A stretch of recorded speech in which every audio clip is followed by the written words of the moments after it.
আসসালামু আলাইকুম। রসায়নের পক্ষ থেকে আমি নাদিম মাহমুদ তোমাদের সবাইকে স্বাগতম। আশা করি তোমরা সবাই ভালো আছো। রসায়নের রসকাট সিরিজের নতুন আরেকটা পর্বে তোমাদের সবাইকে স্বাগতম।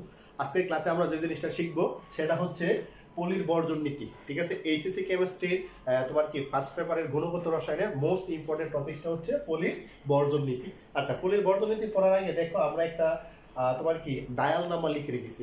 এটা তোমার কি বর্তমান সময়ে তারা খুবই কম জানবে। যারা একটু আমাদের বয়সের যারা আছো বা আমাদের সময় যারা আছো, যারা বাংলা লিঙ্ক নম্বরে ব্যালেন্স দেখতে যাও, ঠিক আছে, ওই ব্যালেন্স নাম্বারের কোডটা কিন্তু আমরা লিখে রেখেছি। এমন বলতে পারো যে স্যার আপনি বাংলা লিঙ্কের ব্যালেন্স কোড দেখার মাধ্যমে আপনি পলির বর্জন নীতি কিভাবে পড়াবেন।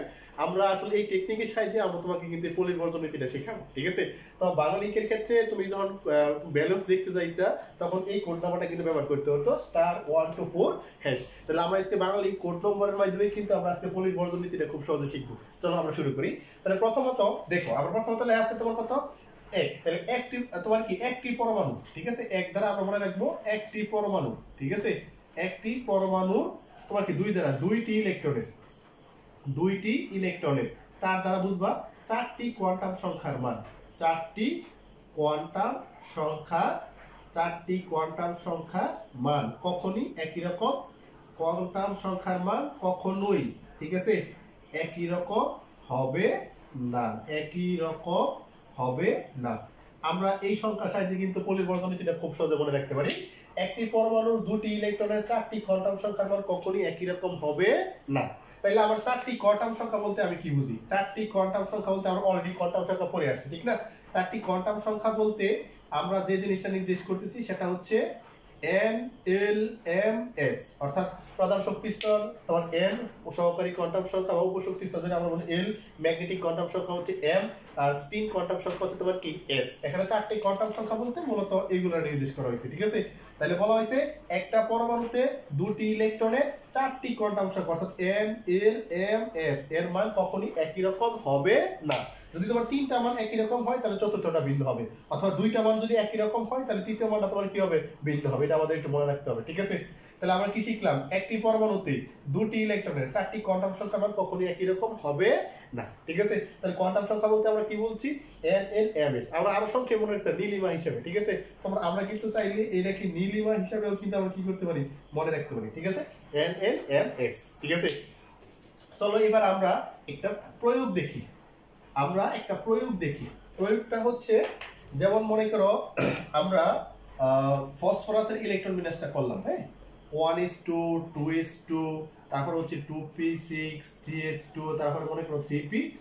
তোমার প্রশ্ন বলা হলো ফসফরাসের সর্বশেষ সর্বশেষ অরবিটালের জন্য পলির বর্জন নীতির প্রয়োগ দেখাও।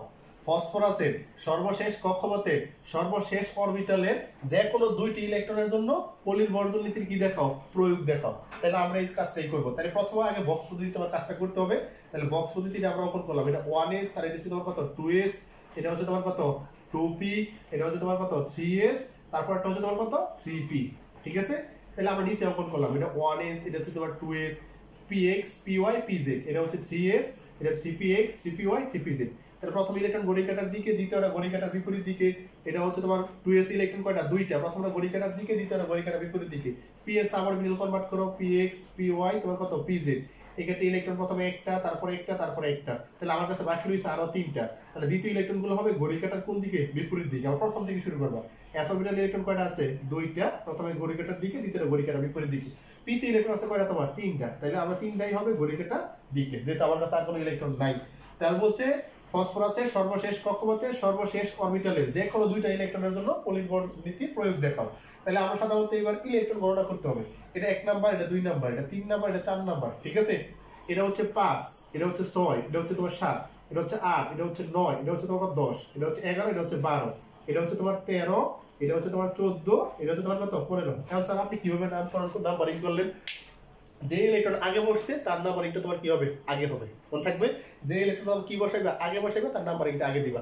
তাহলে এই ক্ষেত্রে যে কোনো দুইটা ইলেকট্রনের জন্য, তাইলে আমরা মনে করো 14 নং ইলেকট্রন আর 15 নং ইলেকট্রনের জন্য প্রমাণ করে দেখাবো যে NLMS এর মান একই রকম হবে না। তাইলে আমাদের 14 নং ইলেকট্রন, আরেকটা হচ্ছে তোমার কি 15 নং ইলেকট্রন। ঠিক আছে, এই দুইটা ইলেকট্রনের জন্য আমরা প্রমাণ করে দেখাবো n এর মান, l এর মান, m এর মান, s এর মান। এই ক্ষেত্রে n, এই ক্ষেত্রে l, এই ক্ষেত্রে m, এই ক্ষেত্রে কত s। এই চারটা মানের মধ্যে তুমি দেখবা কখনোই চারটার মান একই রকম হবে না, যে কোনো একটা অথবা দুইটা কি হবে ব্যতিক্রম হবে। এক্ষেত্রে n n মানে হচ্ছে কত নাম্বার কক্ষপথের জন্য তুমি কাজ করতেছো 3 নাম্বার, তাহলে এই ক্ষেত্রে n সমান 3, এই ক্ষেত্রে n সমান 3। আমরা সবাই জানি n সমান যদি 3 হয় অর্থাৎ প্রধান শক্তি স্তর n সমান যদি তোমার কত 3 হয়, তাহলে আমাদের সাধারণ সহকারী কোয়ান্টাম সংখ্যা l এর মান হবে 0 1 2 0 1 2। এই ক্ষেত্রে আমরা l এর মানটা সর্বোচ্চটা ব্যবহার করব, এই ক্ষেত্রেও 2 ব্যবহার করবা, এই ক্ষেত্রেও 2 ব্যবহার করবা, ঠিক আছে। ম্যাগনেটিক কোয়ান্টাম সংখ্যা আমরা সবাই জানি ম্যাগনেটিক কোয়ান্টাম সংখ্যার ক্ষেত্রে 3px 3py এবং 3pz, অর্থাৎ p অরবিটালের ক্ষেত্রে ম্যাগনেটিক কোয়ান্টাম সংখ্যার মান হচ্ছে প্রথমটার জন্য 3px এর জন্য -1, তারপরটা 0, তারপরটা তোমার কত +1। তাহলে আমি 14 নম্বর ইলেকট্রনের জন্য দাও এই ক্ষেত্রে ম্যাগনেটিক কোয়ান্টাম সংখ্যার মান কত পাওয়া গেছে 0 পাওয়া গেছে, তাই নাই 0 পাওয়া গেছে, এই ক্ষেত্রে তার ম্যাগনেটিক কোয়ান্টাম সংখ্যার মান হবে 0। আর 15 নম্বর ইলেকট্রনের জন্য তুমি মানটা কত পাইছো +1, ঠিক আছে, আমি +1 লিখলাম। এবার ইলেকট্রনগুলো কোন দিকে, যদি ঘড়ির কাঁটার দিকে হয়, যদি ঘড়ির কাঁটার কি হয় দিকে হয় তাহলে হবে প্লাসের হাফ, আর যদি ঘড়ির কাঁটার বিপরীত দিকে হয় তাহলে হবে তোমার কত মাইনাসের হাফ। তাহলে দুইটা ইলেকট্রন কিন্তু ঘড়ির কাঁটার দিকে, তাহলে স্পিন কোয়ান্টাম সংখ্যা s এর মান হবে প্রথমটা প্লাসের হাফ, দ্বিতীয়টা তোমার কি হবে প্লাসের হাফ। মনে রাখবা ম্যাগনেটিক কোয়ান্টাম সংখ্যার ক্ষেত্রে যদি p অরবিটাল হয় তাহলে প্রথমটা হবে -1, তারপরটা 0, তারপরটা +1। আর যদি d অরবিটাল হইতো তাহলে প্রথমে তো -2, তারপর -1, তারপর 0, তারপরে +1, তারপরে কত +2। মনে থাকবো এই বিষয়টা মনে করে দেখবা। তাহলে দেখো m সমান 3, m সমান 3, l সমান 2, l সমান 2, m সমান 0, m সমান +1। তাহলে দেখো ম্যাগনেটিক কোয়ান্টাম সংখ্যার মান কিন্তু এক হয় নাই। আমি 14 নং ইলেকট্রন আর কত নং ইলেকট্রন নিলাম 15 নং ইলেকট্রন নিলাম। দেখো n l s এই তিনটা মানই সেম, কিন্তু ম্যাগনেটিক কোয়ান্টাম সংখ্যার মান কি ভিন্ন। তাহলে এটাই বলা হয়েছিল একটি পরমাণুতে দুইটা ইলেকট্রনের চারটা কোয়ান্টাম সংখ্যার মান কখনোই কি হবে না একই রকম হবে না। তুমি যদি 15 এবং 13 নং ইলেকট্রনের জন্য ব্যাখ্যা করো তাইলেও দেখবা যে কোনো তিনটার জন্য একই রকম হলেও যে কোনো একটা অর্থাৎ n l m s এর মধ্যে যে কোনো একটা কি হবে ব্যতিক্রম হবে বা ভিন্ন হবে, ঠিক আছে। এই জিনিসটা আমাদেরকে মনে রাখতে হবে। কথা বুঝতে পারছি কি কইছি? তাহলে আশা করি আমাদের স্বাভাবিকভাবে যে কোনো দুটো ইলেকট্রনের জন্য আমরা কিন্তু খুব সহজে মান বের করতে পারবো।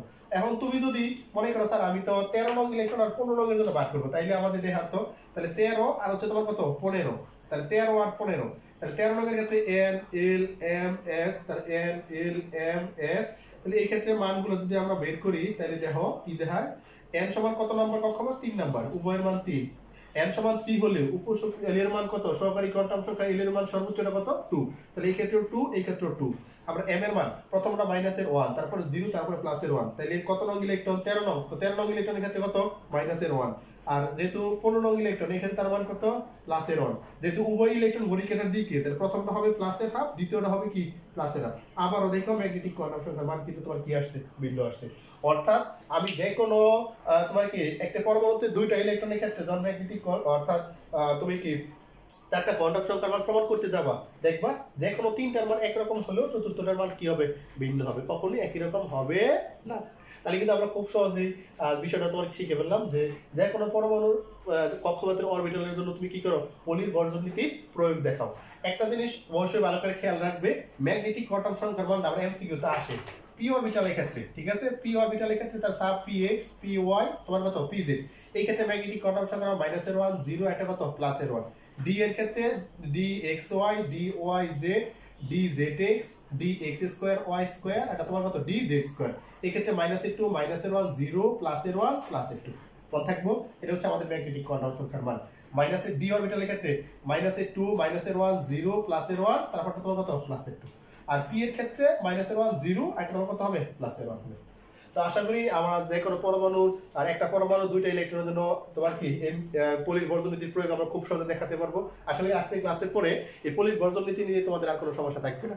তো এরকম মজার মজার ক্লাস প্রতিনিয়ত রসায়ন ঘরের পক্ষ থেকে আসতে থাকবে। তো সবাই রসায়ন ঘরের সাথে যুক্ত থাকবে, বন্ধু বান্ধবকে অবশ্যই রসায়ন ঘরের সাথে সংযুক্ত করবে। সবাইকে ভালো থাকো, সুস্থ থাকো। আসসালামু আলাইকুম ওয়া রাহমাতুল্লাহি ওয়া বারাকাতুহু।